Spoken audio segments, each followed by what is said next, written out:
Check. Check, check. Check, check. All right. Hello, America. You are listening to CARP, broadcasting live from Parkland, somewhere. Parkland, America. We have Richard Muggs McGinnis, Luke, the Mind Summerfield. I am your host, Bobby Robertson II. The Poopsmith. The Poopsmith. Adam, Yes. Adam the Poopsmith. Yes, your own personal Poopsmith. We're attempting to recover the lost episode because my SD card failed to collect it last time, being full, but it is not my fault because we got the first 20 seconds, and obviously I'm not going to sit there and stare at a red dot. So sorry. The quote was, The seeker after the truth is not one who studies the writings of the ancients and, following his natural disposition, puts his trust in them, but rather the one who suspects his faith in them and questions what he gathers from them. The one who submits to argument and demonstration, and not the sayings of a human being whose nature is fraught with all kinds of imperfection and deficiency. Thus, the duty of the man who investigates the writing of scientists, if learning the truth is his goal, is to make himself an enemy of all that he reads, and, applying his mind to the core and margins of its content, attack it from every side. He should also suspect himself as he performs his critical examination of it, so that he may avoid falling into either prejudice or leniency. That was written about 1,000 years ago by a man named Al-Haytham, considered like a father of modern optics in the city of Cairo during the latter stage of the Islamic Golden Age of intellectual ferment. A golden age, a renaissance of sorts. That's right. That's right. That was my first question. You said that's the latter end of what we call the Islamic Golden Age or Renaissance. You could say it's right. It's the height. It's at the peak. It's beginning. It's the glorious beginning has reached its peak, and let's say it's the plateau. It's actually at the height. Interesting. So a good 400 years before things get interesting again in Western Europe. Yeah. In the year 1000, not much is going on intellectually in Europe. Like this is before even Thomas Aquinas or anything. And in fact, they had to the Western Europe Christendom. Let's just say Christendom, because in the year 1000, most of Spain is Islamic. They have to wait for the Islamic scholarship to do the compiling and the analysis to make it to them. It's just not happening. Aristotle is sort of being read in a few very urbanized areas of Europe, but not all that much. It's really being Aristotle, Plato, these are all being read and compiled and translated in the Islamic world, not in the European West. One of the estimates is that in Western Europe, in Christendom, less than about 280 manuscripts from the classical period total survived the transition and the disintegration of the Western Roman Empire. Right, not 280 works, literally 280 tomes. Yeah, manuscripts. Like I have more books in my house than all of Western Europe had. I remember It's astonishing. Yeah, I remember Astonishing. a mutual friend of ours sort of had that sort of thing, a little bit of trivium in his head about the largest library in Western Europe in this or that year was like a rich dude with 5 books, and then meanwhile China is becoming more literate at the same time. Oh yeah, jeez. China had the printing press in the year 1000. They were printing out books on paper. Paper actually came to the Islamic world through the Chinese in the year 751. Up in like modern Kyrgyzstan, the Battle of Talas, an imperial Chinese army meets an Muslim Abbasid, a Muslim army, fights there, and one of the crucial turning points was the Turkic tribes who lived locally, nomadic peoples, switched sides from the Chinese to the Arab side. The Chinese are defeated, and a few of the captured troops knew how to make paper, and so the first paper in the Muslim world was actually started in Samarkand, up in Central Asia. This is 751, 750s, and paper spread from there on out. It's just so damn useful. It's much cheaper than parchment, which is leather, and there's a lot more wood in the world than the papyrus that only grows along the Nile River. Yeah. Yeah. So the paper got there before the gunpowder and the Yeah. Yes. and the compass. Yeah. Yeah. Yeah. I don't think the Islamic world during the Golden Age had the magnetic compass. Mhm. The Chinese had it around at least the year 1000. Yeah. Southern Song definitely had it. Yeah. There is a list of like the four great. grades. Yeah, it's a magnetic compass, paper, gunpowder, and And the printing press. Yeah. Block printing. Mhm. Movable block printing. So. When you read that quote now, this time, the way my reaction is, that would make a great statement of objectives for a good liberal arts institution. that's right. It really would. Yeah, it should be an invocation. At the start of the semester before yeah. every class. Yeah. You could even do it every day. You know? It's just we're about critical thinking. Yes. You can express your beliefs, but you better defend them, right? Yeah. And be able to be ready to examine other ideas and know why and compare. I mean, it just really would. To me, that's critical thinking and what a liberal education should be. Right. It's one of the best or most, or at least most concise expressions concise. of It's like so concise. intellectual integrity I've ever heard. Really. Yeah. It should hang above the door. Yeah. You should read it before you go into the room. Yeah. Not only do you make yourself an enemy of the text, but you make yourself an enemy of yourself. Yeah. There's both are in there. You know. Yeah. And it was, I mean, we talked a little bit about the Islamic Golden Age, but it was very deliberate. You had the Muslim conquest that happened at the speed of light. Like the only conquest that happened faster than that was pretty much Alexander the Great that I can think of. Like it just exploded across almost the entire known world. So that by the Abbasid Revolution, which is the year 750, this guy ruling, he's eventually going to build the city of Baghdad, but he is the ruler from Spain to the Indus River, and so all the compilation then begins because it's something of the previous caliphate, the Umayyad Caliphate, which is based in Damascus, was not very open to conversion. They weren't proselytizing because being Muslim is almost the same as being Arab, and so they were this upper class of this ruling club, this very exclusive club to be a Muslim, and you were able to tax the jizya tax on non-Muslim subjects. You had religious censure to do that. They're not feeling very evangelical at the time. No, and it was kind of an aspect of like, what's going to happen here? Are we going to have a thin ruling class of Arabs stretched very, very thin across that enormous territory, or is it going to be a much more inclusive and much more moderate empire, which is what the Abbasid Revolution was kind of about.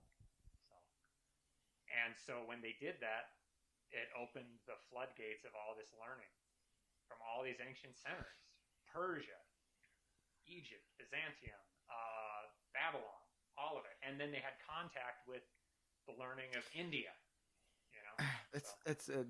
and China. It reminded me of a thing, sort of pop history. Well, I shouldn't denigrate it like that, but Thomas Cahill, I believe his name was. He wrote The Irish Slave Civilization. Exactly. You remember that one? Yeah, I've read it. Yeah, me too. Anyway, it's sort of funny because hearing this, I mean, he supports his sort of sensational title pretty well, I think. But now hearing about this, well, it sounds like we have also the Islamic world to thank for the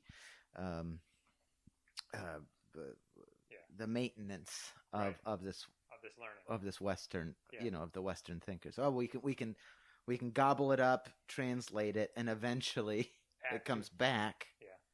Yeah, it's the other way around.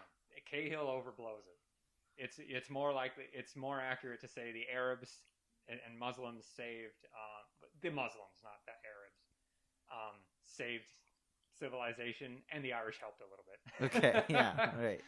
Because his whole premise is sort of like, the sort of monastic or clerical. Yeah, it's real. That definitely happened. But and one an interesting anecdote about that is actually the Irish were Celtic speakers natively. And since the Romans had never gotten there, when the Irish were learning Latin and doing all those translations, those monks in those horrible stony cells scribbling away. Have you seen the marginalia Yeah, that yeah, they do? yeah, The yeah. snails fighting each other. It's Yeah, beautiful, it's so hilarious good. stuff.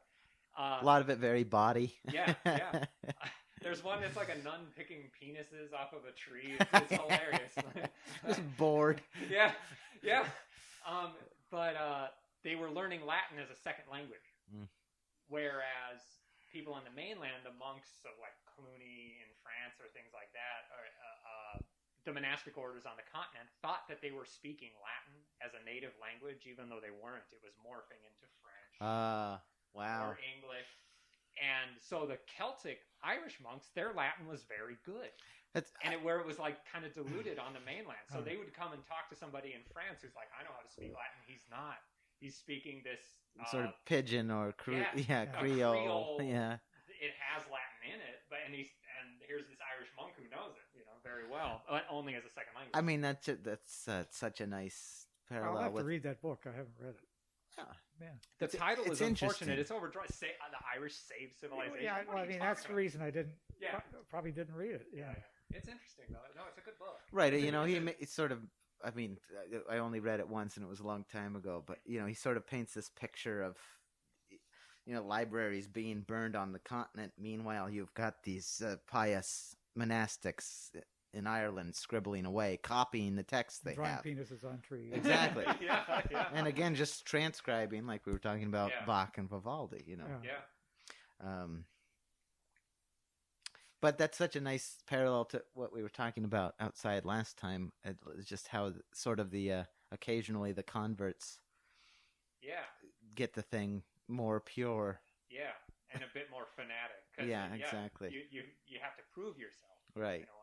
I mean, actually learning Latin instead of inheriting. Yeah. And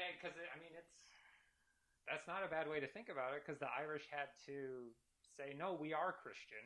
Whereas for an Italian at the same time period, there's no doubt. It's a question of opting in. Yeah.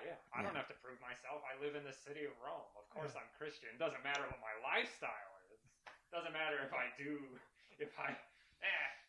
Commandments, meh. The guy has 5 murders under his belt. Well, of course I'm Christian. I live here. I inherited it. Yeah, exactly. It was passive. Yeah.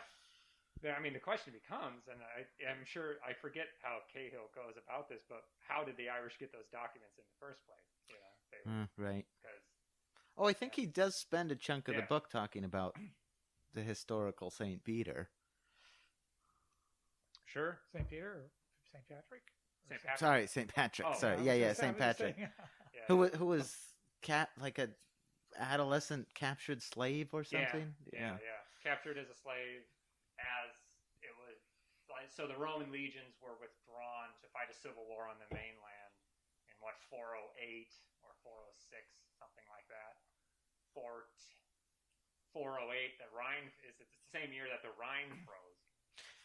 That's a year to remember, 408. It's easy too, like a zip code or an area code for the phone. 408, the Rhine freezes and everybody walks over. Heading south. Well, and kind of after that, it's a process. The Western Roman Empire, it's a process of continuous disintegration. Like every year, it's disintegrating more. There's no real recovery from that moment on. 408. Right. So in Britain, Roman Britain, the legions are gone, and they stay gone, and it's kind of like, unlike our own, society, where civilian governance is so overwhelming. The Roman army and military was one of the most important institutions of the empire, and it was a force of Romanization. That an army would move in, and that area would become Roman. Through the army, and the civilian countryside, the peasants and whatnot, might still be speaking a Celtic language in the year 408. But in the camps, if you joined the army, you had to learn Latin. This is off the wall in a way, but Rome, Ireland. I read a book called The History of London.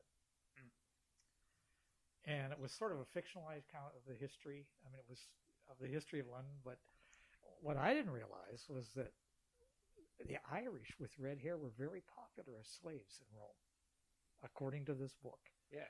So that was one of the reasons London is where it is, was for the transport of, one of the things was slaves to Rome Wow. from Ireland. Yeah. That's interesting. There was a pope who, I forget the name of the pope, but he was looking at some slaves being sold in the city of Rome, and he said, and they were very fair haired. They had blonde hair and whatnot. And he asked where they were from, and he said they were like, oh, they're Angles from England. Yeah. The Germanic people who had come over the sea and Yeah. settled Rome and Britain, been taken as slaves. This is well after the collapse of Rome, because the Pope now, and that Pope. This is about the year. This is in like the 590s. And he said, they're not Angles, they're angels. He sends a bishop to the island of Britain, because at that point, Because he's a weird old creep who likes these fair-haired slaves. They're good looking. They're good looking. Let's go convert them to Christianity, because Britain had been a Catholic, part of the Imperial Roman Catholic Church. Yeah. But it had gone back to paganism. Like the post-Roman Britain was an incredibly dark age. There's an almost 200-year period, basically from 408 until the 590s. There's no written records, literally. The Angles were illiterate, and all city life vanished. We've talked about this before. Literally, all city life went away, as far as they actually, not as far as they can tell. That's about as secure as you can be archaeologically. Canterbury, empty. London, empty. Literally empty. So they're all living in their Cascadias, in a sense. Like, you see what I'm saying? I mean, in other words, rather than the cities, or whatever, you talk about Cascadia emerging as a unit.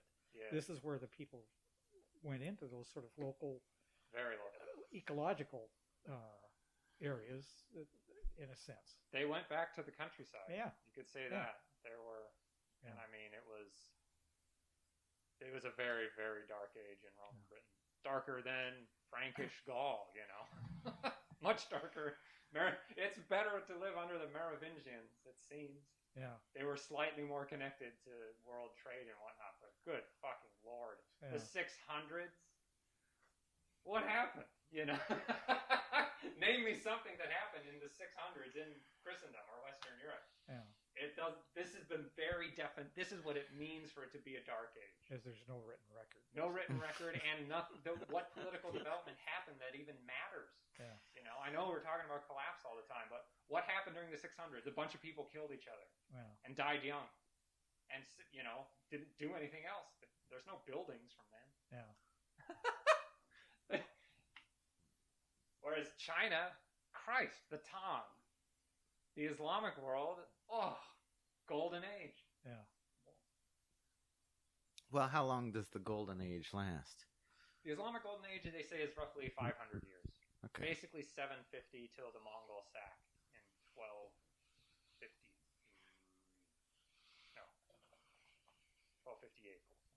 Something like that. Hulagu, grandson of Genghis. That's a pretty nice. Got a couple, 4 or 5 centuries. Under the belt, it's not bad. Yeah, really. Yeah. And it wasn't. You got to realize there was plenty of palace intrigue. There was murders. There were tons of political developments. There were wars. There were Turkic invasions before then, but it was a really nice part of the world to be in. Yeah. For a long time. For a very long time. Yeah. And even afterwards, they kind of bounced back. No, they did not bounce back. But they did not... I'll say this. There's never been an Islamic Dark Age. Yeah. Never. Never happened. Just as there's never been a Chinese Dark Age. Western world has 2. So, even after the Mongol invasions and all that, they did not slide back into a Dark Age. Islamic civilization is extremely literate, and the Quran is essentially a book of poetry, and it's all about memorization. And so they're very good at memorizing things, even not the Quran, But that whole tradition, it's so profoundly literate. It's a religion of poets and mystics, you know, and so they know this shit. And like from a young age, kids are taught how to memorize things. Here's one. Ho, a cup, and fill it up, and tell me it is wine. For never will I drink in shade what I can drink in shine. Cursed and poor is every hour when sober I must go. But rich am I, whenever well drunk I stagger to and fro. Speak for shame the lover's name, let vain disguises fall. Good for naught are pleasures hid behind a curtain wall. And that was by a Arab poet from the Golden Age. He was a bad boy. He knew the caliph. He got in trouble. He had to go to exile. He was a drunkard. They never really, the whole prohibition against drinking never really helped. It didn't. They didn't necessarily take. Yeah. I'm sure. I know it doesn't hold now. Mm-hmm. Yeah, I know it doesn't because there were many years ago there were a lot of Saudi Arabian students at PLU. Oh, an interesting story. And this student asked me if I wanted. Well, let me start with this. In this class I was teaching, it was just an introductory biology class. A student from Saudi Arabia raises his hand. Let's talk about evolution and all this. He said, "What about the Quran?" Honestly, you know, we should get the truth from the Quran, just like I got from many of our Christian students. But he invited me to a party, and we go there, and they had all this liquor and food here. And it was a sort of an apartment like this. It was all over here, and the men were here drinking and eating, and the women were all over there. I mean, that's really, and there was a lot of liquor. I mean, expensive liquor. This wasn't your run-of-the-mill scotch, but I mean, these were Saudi students. And this is the last thing I'll say about this story. I'm not sure if it's relevant, but one of the students was going to flunk or get a C or a D. And this guy, I think it was his manager or whatever, maybe it was a prince. Is there anything you can do for his grade? Oh, honest to God. Yeah. Honest to God, that's a true story. But there was the drinking. That's what got us into that. I mean, that's the reason I brought that up. I mean, they were drinking. Yeah. But it's living in a country that's been so horrifically aggressive towards the Middle East for so long. You know, it's forgotten that there's a very strong liberal streak. Well, I mean, I think that Omar Khayyam is one of the poets that influenced Western poets. Oh, profoundly. Just like the Chinese Li Bai and Du Fu influenced Western poets. Yeah, absolutely. Yeah. And Omar Khayyam was another one of these polymaths. He wasn't just a poet. Yeah. He was an astronomer, and I think he was a doctor too. I forget. Yeah. The names, the lecture series is just amazing. It's just name after name after name. What they did. Yeah. And they were the ones who. It was Avicenna, Ibn Sina. He was known as the commentator on Aristotle. He was the commentator. Wow. That's what the Westerners had to call him. And there was some hemming and hawing. And this is Renaissance, you know, where Christendom really met, and there were real reservations. Like, should we use this Muslim guy as the commentary on Aristotle? And it was basically, we have to. It's the bet. We can't. It's just the best out there. Yeah. Oops. Yeah. It would be like Nazi scientists trying to ignore Albert Einstein. You know, like, oh, he's Jewish. What are we supposed to do? It's like, you can't ignore Albert Einstein. Yeah. That's how it was with Ibn Sina. Although that does go the other way sometimes. Yeah. Yeah. Oh, well, we can't ignore this rocket scientist, even though he's a Nazi. I mean, not that they really. Well, that's another story, but. Ron Brown. Yeah, exactly. Yeah. But no, it was just, what's so interesting about it is that it was deliberate, but it worked. Yeah. And when you think about human nature, of course it did. You know? It's not like, the caliph really wanted to have a bunch of smart people working together, translating and learning things, but he just couldn't find any. Oh, dang. We'll have to wait for genius to strike again. No, it's always there. It's all about the opportunity. It's about the ecosystem around it that determines whether that's going to flourish or not. That drive and that brilliance is always always there, All- no matter what. All I you have swear to by do, that. all you have to do is just set up the environment Yes, that's conducive to the flourishing. yes, yeah. And it happens over and over. You know, like you have strange instances where you'll have like a Tamerlane, you know, killing a lot of people, building his little empire, his big little empire. Another one in Central Asia, Samarkand, is brilliant capital. So here's this murderous guy, but he also knew the value of intellectuals. Yeah. So he'd bring them in, and so some of them you'd have your boss would be this person who you really didn't want to piss off. You know, he's no religious. Oh yeah, I was figure. gonna He's not a ask him Caliph. about. I was gonna ask you about that guy because what? Tamerlane. Yeah. Is this the Timur? Timurid? Timurids, yeah. Yeah. Timur the Land. Because I was looking up the Islamic Golden Age, and then I Yeah. ended up with the Timurid Oh yeah. empire or dynasty. Yeah. The first couple things that it mentioned were, well, there is a version of chess we call Tamerlane chess, I believe. I've heard of that. Yeah, I don't know anything about it. And then it mentioned that he rebuilt Samarkand. But Yeah, he sure did. I mean, it's his architecture's still there in Samarkand, the Golden Road to Samarkand. Yeah, he was.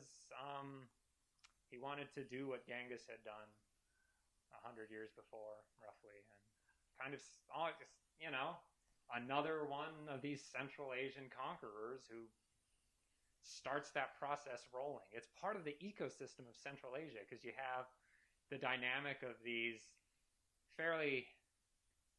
The resource base is very punctuated. Like there's this fabulously rich valley and desert all around, or high mountain, and so it's very discreet. You know, it's like almost oases type, or like an area that's extremely fertile, surrounded by stuff that is Fergana Valley, the Khorasan. That's the delta of the into the Aral Sea. It used to exist. Things like that, and then but you can always draw on these steppe nomads from the north. And so, if a guy with a lot of talent, military genius, he always has an opportunity if he's in Central Asia. Yeah. But when you say that, it makes me wonder, too, the environment is also punctuated in time. So some of these things may be associated with changes in climate. Yeah. You see what I'm saying? Not just yeah. over the next valley, but the next decade. Oh, yeah. We may be, and meanwhile, these people that have horses and they still have the grass and they something like that. There's deserts that used to be much more inhabitable. You know, it's like, oh, there used to be steppe nomads. That great. You know, we have literally the written record of they sent their herds here, and now it's just sand. What's going on?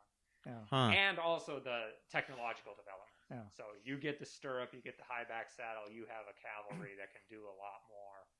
You know, knock over a city, or instead of the early Scythians with chariots and no stirrups can't do the same damage.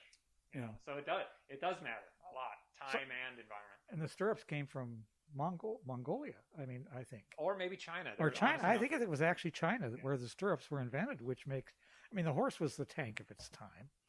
And now you have... elephants were the tank of their time. Horses were the armored vehicle. Well, but I mean, airplane. Yeah, well, but I mean, what replaced the chariots was cavalry. Yeah, yes. Yeah. So... Yeah, so you get this, and so you can have a guy like Tamerlane who's on a nourished by a river of blood, is also strangely enough bringing in scholars. Yeah. And so the ability for it to flourish can even happen under very, very strange circumstances, completely undemocratic. Yeah.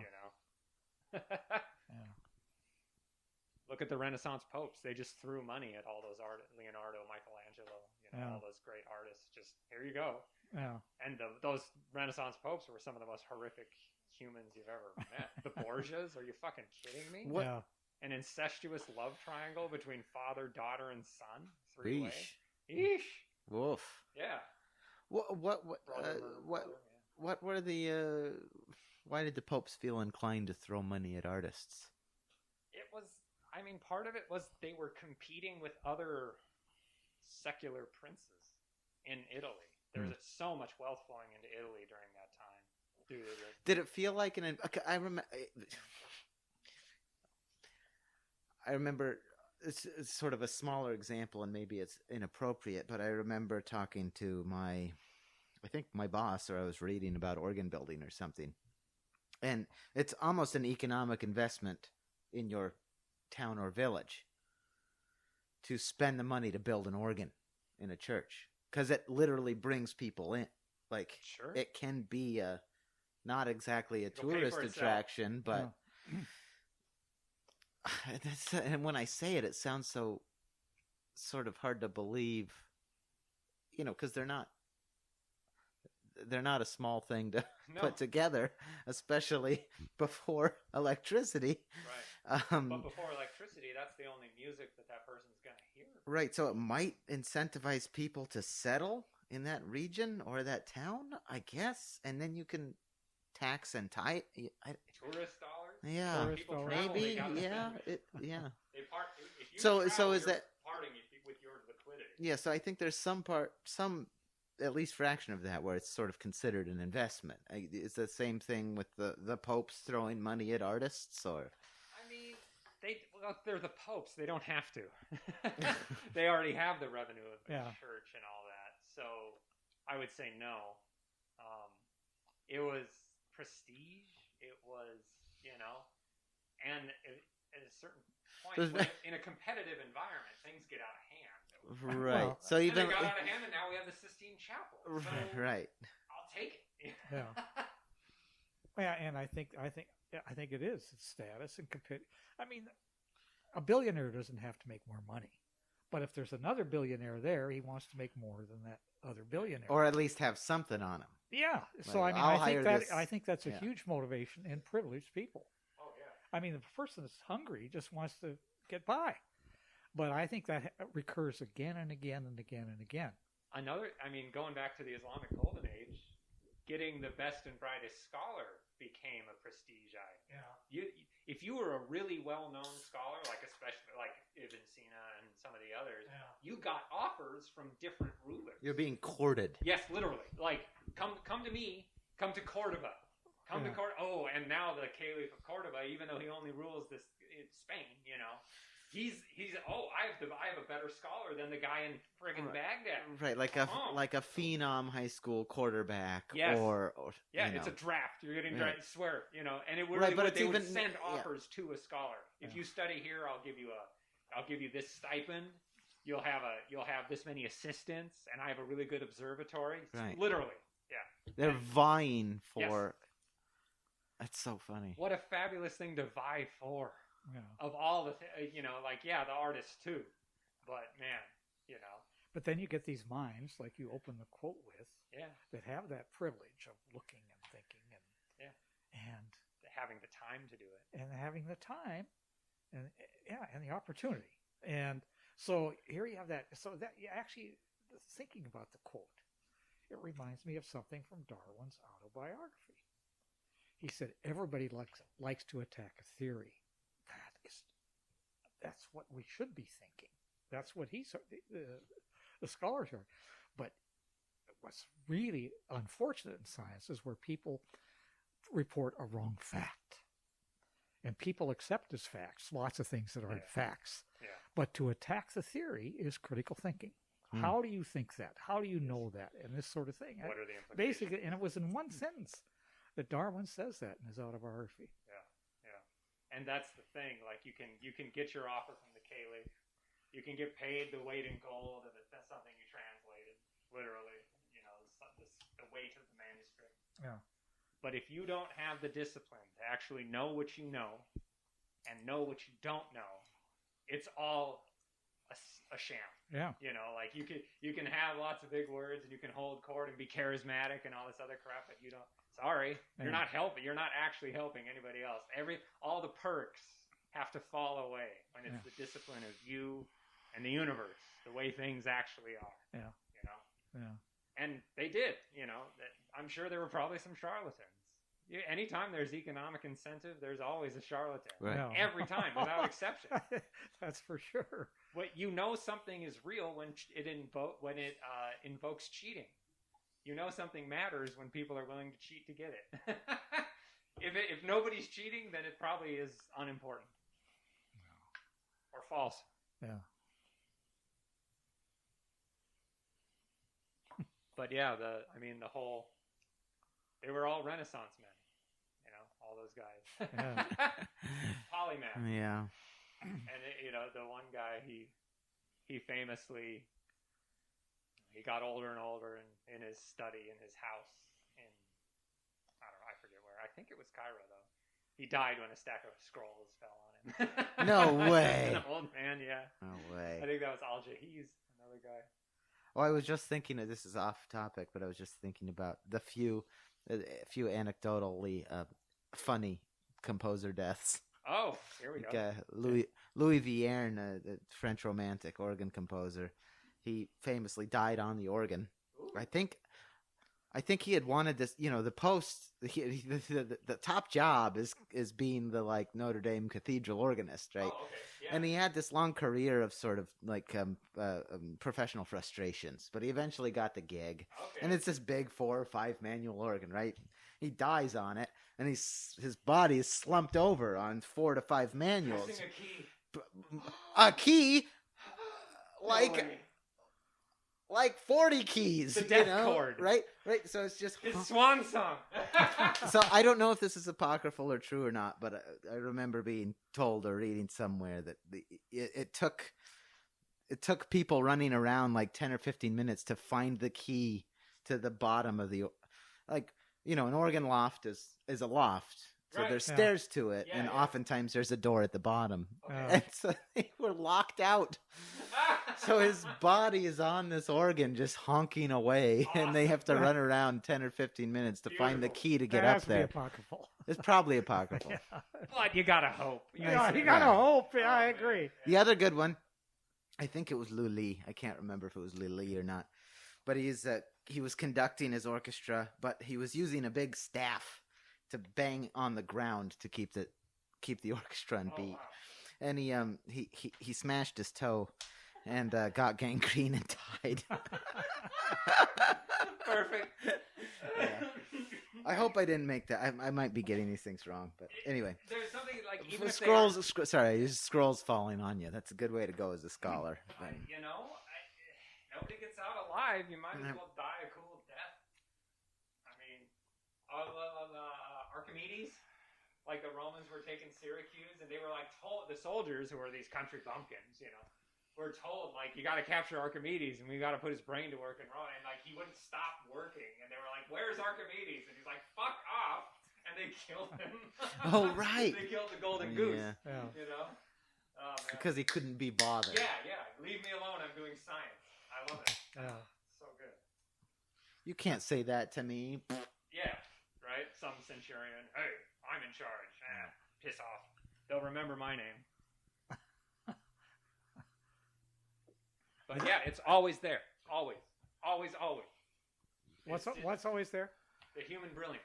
The You human just gotta- brilliance, you just and gotta- also I think the human sense of humor and satire in some of these stories might be humorous or satiric Oh, yeah. told, and I think that's part of brilliance. Yeah.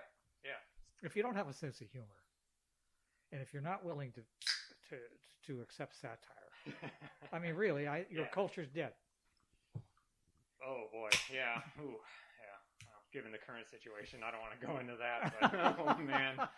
But, yeah, and that's the thing, because it does beg the question, because we do talk a lot about history, of why do some societies really not advance technologically for such an incredibly, like, here we go, same level of technology. Yeah. It's not because they're dumb. It has to do with cultural factors and Yeah. nothing to do with intelligence. Yeah. It has to do with this kind of strange meta structure on the top of like a willingness to accept something new. Yeah. And also, Yeah, well, go ahead. right, I mean, just in that, that's something that you remind me or us of often. It's like, when we think back on ancient peoples or tribal Prehistorical, yeah. or pastoral peoples, not to remember that, they're not dumb. No.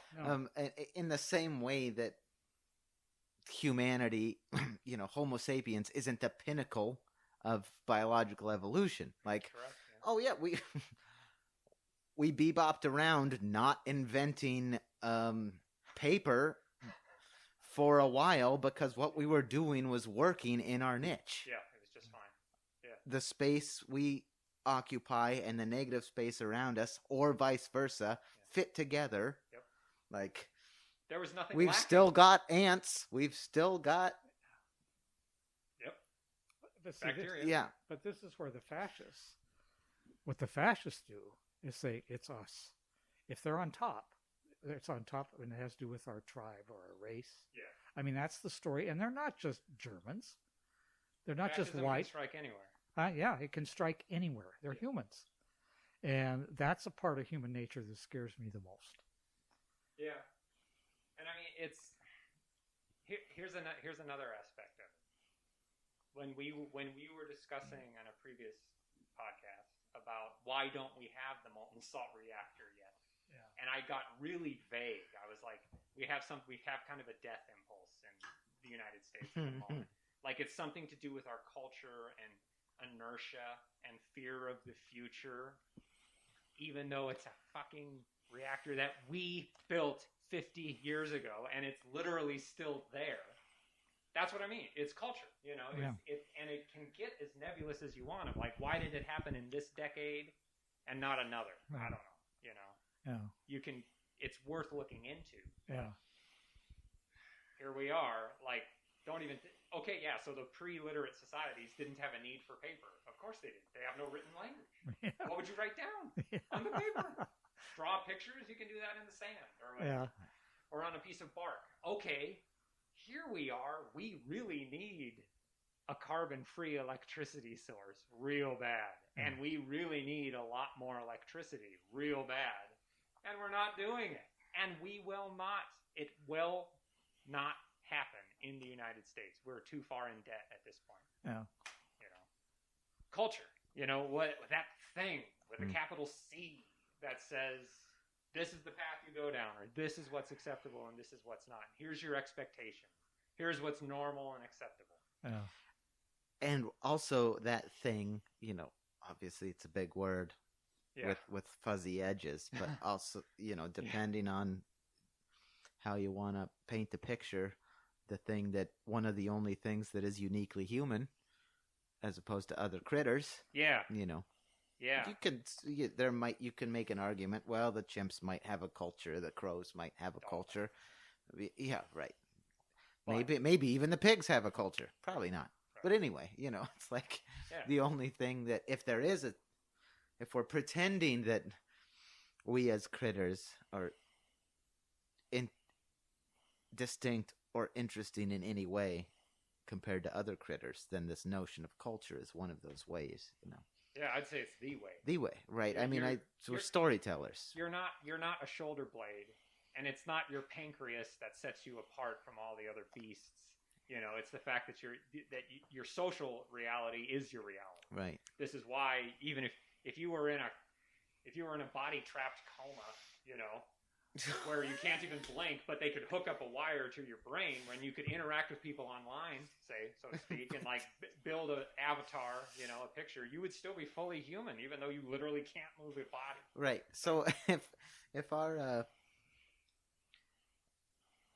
ability to experience or invent or participate in a culture it leads to our own demise, then is that what they call it?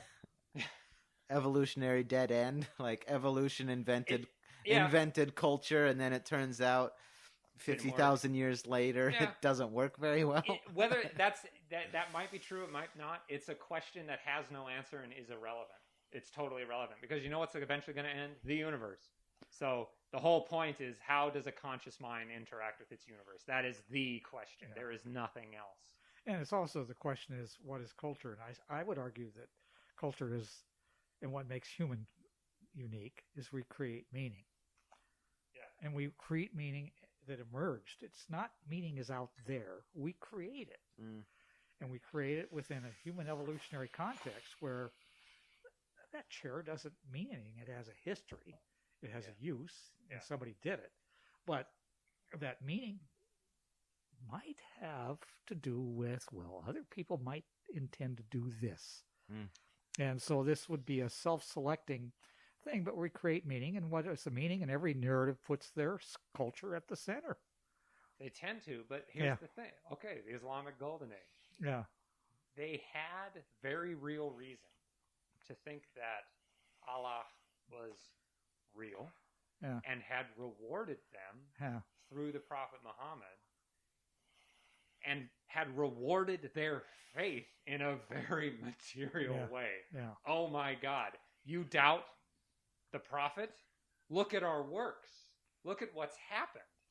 This is in the 700s. Yeah. And they were, in that sense, confident enough that they were able to produce a culture that produced men like what we just wrote. Well, and that brings us exactly back to say Exactly. challenge. That's exactly what I'm saying. That's exactly what you're saying, is that you come back and say, I question this meaning that my Yes. culture has given me. There are all these other possibilities and cultures that, and again, it's only educated people that really have that chance to make it into history. There might have been a shaman somewhere who said, wait a minute, I've just Right. met this other shaman. That could have happened. Right. I mean, But Al-Haytham, that quote, that is intensely liberal. It's almost beyond it. no, that's what I'm saying. Challenge everything. Doubt That's everything. what Yes. I'm saying, is he recognized this Yeah. tendency to create a history that is self-referential to power. Yes. Mm. Yes. I gotta quit. Okay. All right. It's getting dark, and I'm Okay. not gonna drive in the dark. Okay. Fair enough. All right. Signing off.